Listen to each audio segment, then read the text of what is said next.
Warga Ujung Pangkah, Gresik, Jawa Timur digegerkan oleh penemuan kerangka manusia di dalam sebuah mobil dinas polisi yang terparkir di asrama polisi Polsek Ujung Pangkah.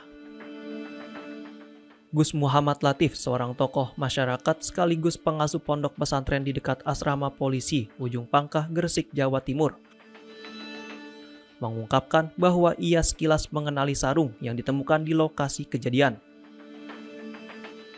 Menurutnya, sarung bermotif batik garis-garis tersebut sering dibawa oleh seseorang dengan gangguan jiwa atau ODGJ yang kerap mondar-mandir di kampungnya.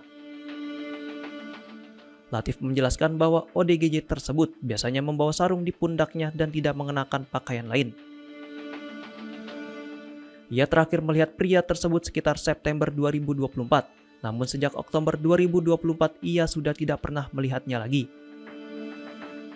Meski dikenal sebagai orang dengan gangguan jiwa, warga tidak mengetahui asal-usulnya.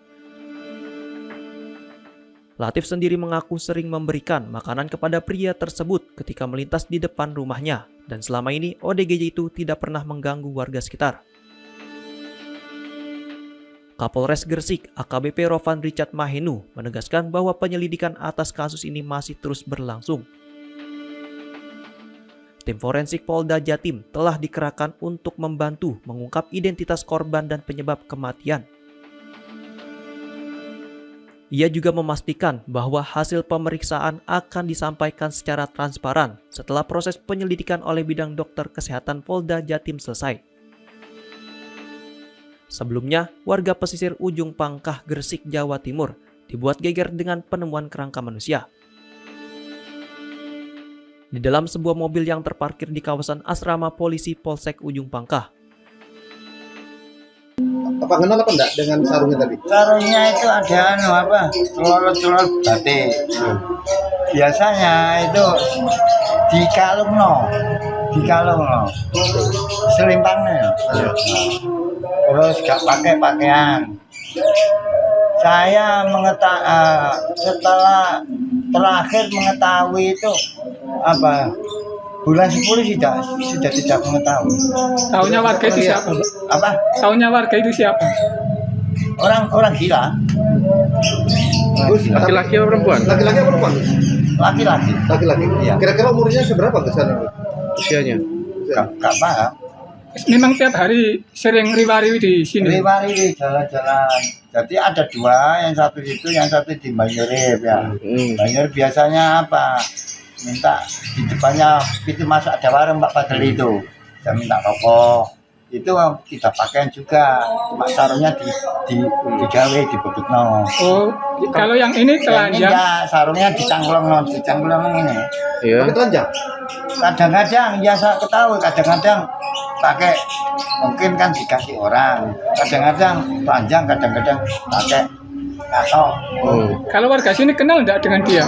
Orang mana? Nggak tahu. Dipanggil apa biasanya? Panggilannya? Saya pun nggak tahu orang memanggil siapa. Tapi Gus sendiri seringnya loh dikasih makan ke tempat kejadian. Kalau lewat. Sering ganggu nggak sih? Iya, nggak ganggu. Nggak ganggu ya? Nggak ganggu.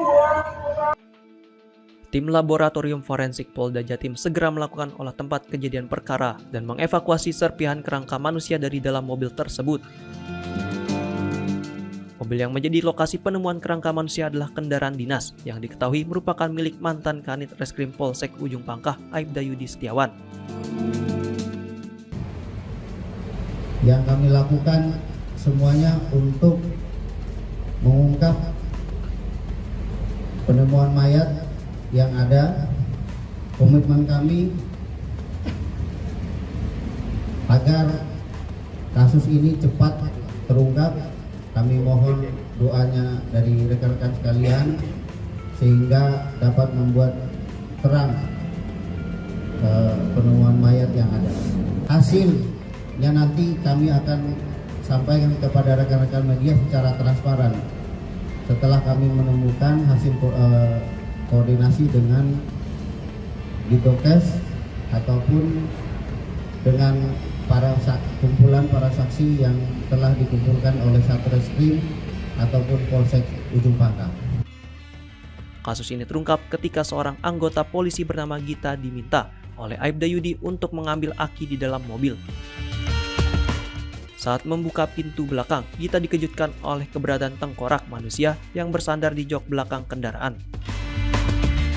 Kasus ini masih dalam penyelidikan lebih lanjut oleh pihak kepolisian guna mengungkap identitas korban serta kronologi kejadian.